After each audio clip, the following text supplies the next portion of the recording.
Première étape, c'est celle de l'entité politique, l'establishment, l'armée, l'État d'Israël d'aujourd'hui. L'État d'Israël dans sa première étape, c'est-à-dire de créer un État avec son économie, avec sa politique, etc. Mais il y a une deuxième étape qui s'appelle l'étape de Mashiach ben David. Mm-hmm. Celle-ci va insérer une dimension spirituelle qui a une portée universelle. Mm-hmm.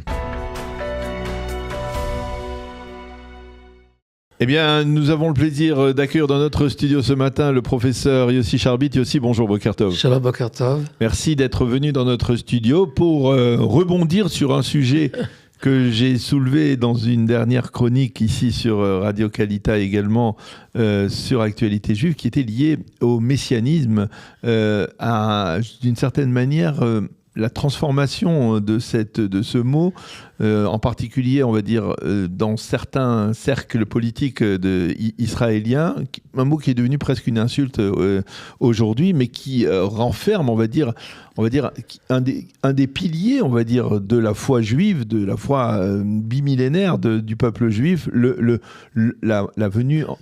croire en la venue du Mashiach. Alors cette aspiration à la venue du Mashiach, elle a été ébranlée à de multiples reprises à travers les siècles. Et pour mieux comprendre un peu, d'une certaine manière, ces changements d'appréciation, d'interprétation du terme de Mashiach, de messianie, de Messie ou de messianisme, eh bien, vous avez travaillé sur ce sujet en revenant à des interprétations qui nous ramènent au XVIe, au XVIIe siècle.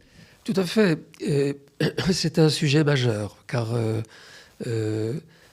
vous avez parlé de 2000 ans, je parle de 3000 ans, c'est-à-dire depuis David, le roi d'Israël. Oui. Melech Mashiach, c'est le terme plus exact, c'est-à-dire roi Messie. C'est-à-dire qu'il s'agit d'un personnage qui est à la tête d'une entité politique.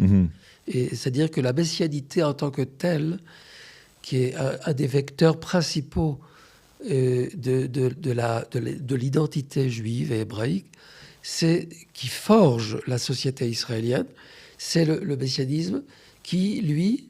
C'est valable pour le Messie de Joseph, fils de Joseph, et le Messie, fils de David, pour les deux, parce qu'on rentre dans un détail. Voilà. Les choses, c'est-à-dire qu'il y a deux étapes, le Mashiach ben Yosef et le Mashiach ben David. C'est-à-dire en hébreu, quand on veut parler d'indépendance, on parle de komomiyut. Oui. Ça veut dire quoi, komomiyut? Ce sont deux étages. Koma, Aleph, Koma, Bet. C'est-à-dire, la première étape, c'est celle de l'entité politique, l'establishment, l'armée... L'État d'Israël d'aujourd'hui. L'État d'Israël dans sa première étape, c'est-à-dire de créer un État avec son économie, avec sa politique, etc. Mais il y a une deuxième étape qui s'appelle l'étape de Mashiach ben David. Celle-ci va insérer une dimension spirituelle qui a une portée universelle.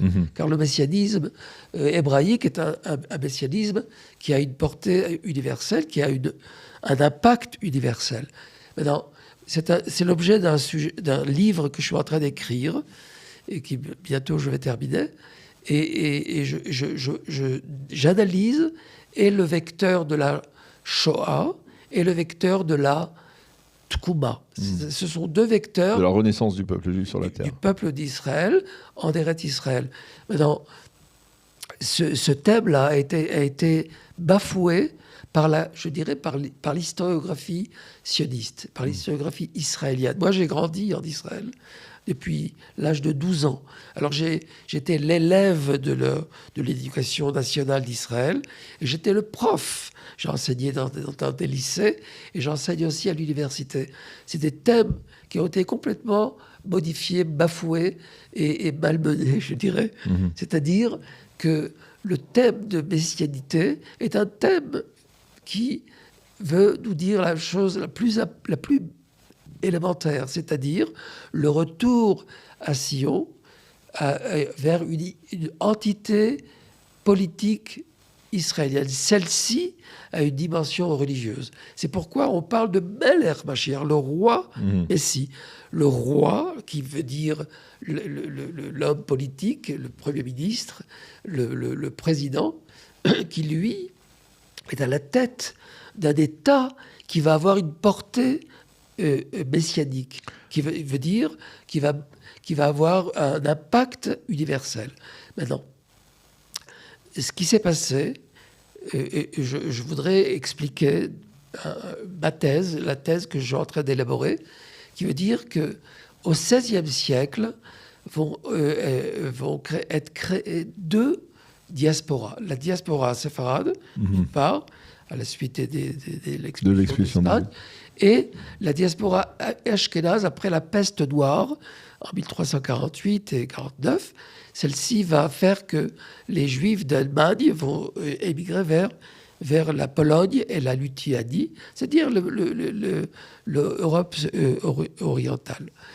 Pour bien comprendre les racines de la société israélienne, au XVIe siècle, le monde juif s'est centré sur l'âge d'or de Tzfat. C'est là où et les études juives, d'une part, et la messianité, d'autre part, vont être complètement réalisées, appliquées à la lettre. C'est-à-dire, quand on parle de Yaakov Berav, quand on parle du Hari Akadosh, du Harizal. Le Harizal, c'était le Rav Yitzhak Luria Ashkenazi. Quand on parle du Rav Yosef Karo, quand on parle de Dona Gratia, quand on parle de David Arouvedi qui ont voulu faire la conquête d'Eretz Israël, quand on parle du Rav Shlomo Elkabetz, ce sont des personnages qui ont forgé, selon la messianité hébraïque authentique, la volonté de créer un État hébraïque en Eretz Israël. Oui. Et cela, c'était tout à fait mis à la lettre, c'est-à-dire appliqué à la lettre. Et il y avait en Eretz Israël un yishuv de 10 000 personnes. Oui. C'est-à-dire, c'était un yishuv très, très important pour le XVIe siècle. Et ce processus-là était en effervescence extraordinaire, et le monde juif était d'accord avec cela.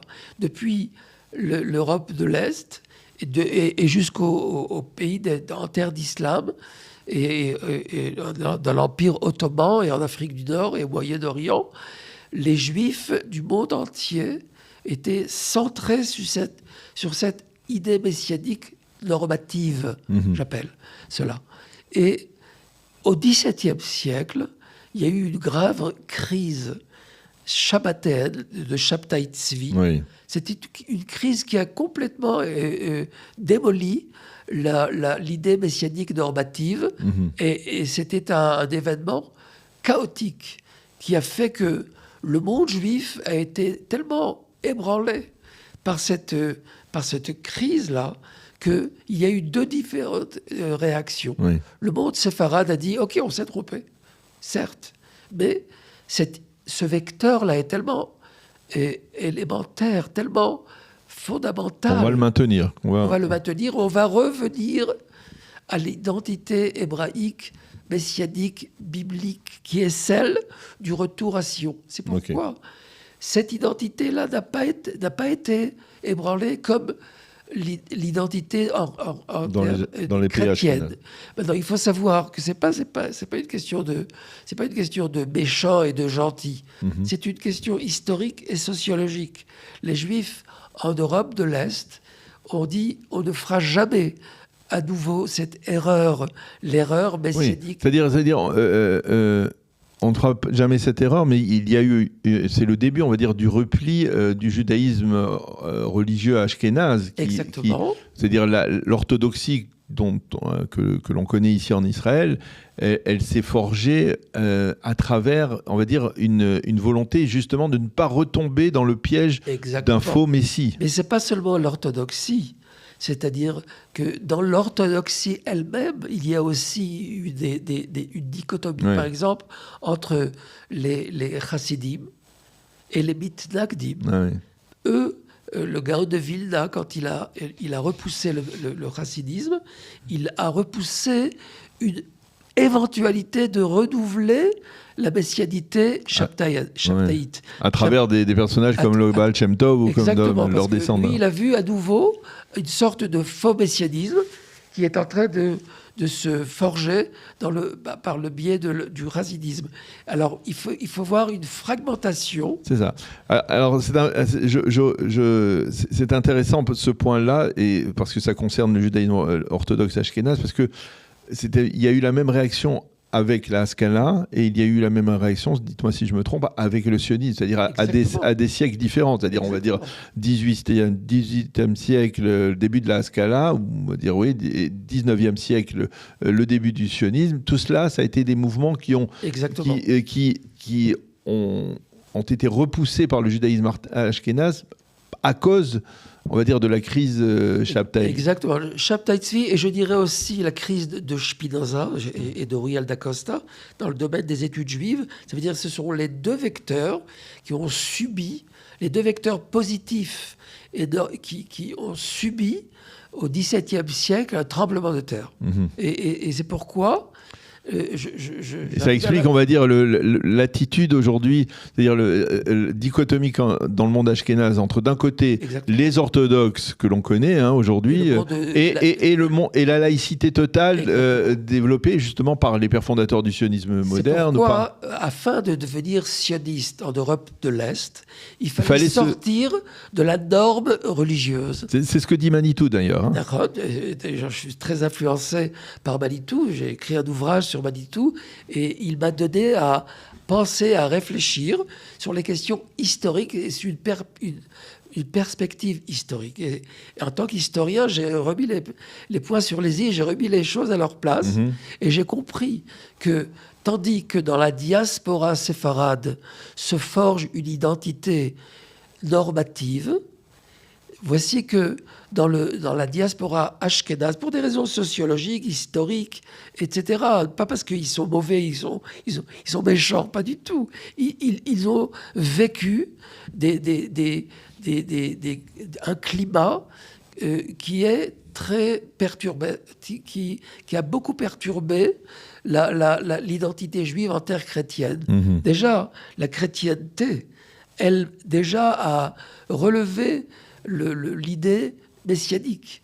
Pour eux, le Messie est déjà arrivé. Ouais. Alors, pour nous projeter à notre époque, c'est-à-dire, déjà, on voit la différence parce que ceux qui connaissent les poèmes écrits par les rabbins d'Afrique du Nord en particulier, au moment de la création de l'État d'Israël, exactement. Eux, ils y voient une dimension tout à fait messianique. Exactement. Et ce qui n'est pas du tout le cas du monde orthodoxe ashkénaze. Exactement. Pour un rabbin séfarade, toute personne qui a œuvré pour l'édification de l'État d'Israël, c'est un tzaddik. Et il faut voir une lettre qu'a écrit le Rav Yehia Ben Harosh du Maroc, de Port-Lyoté.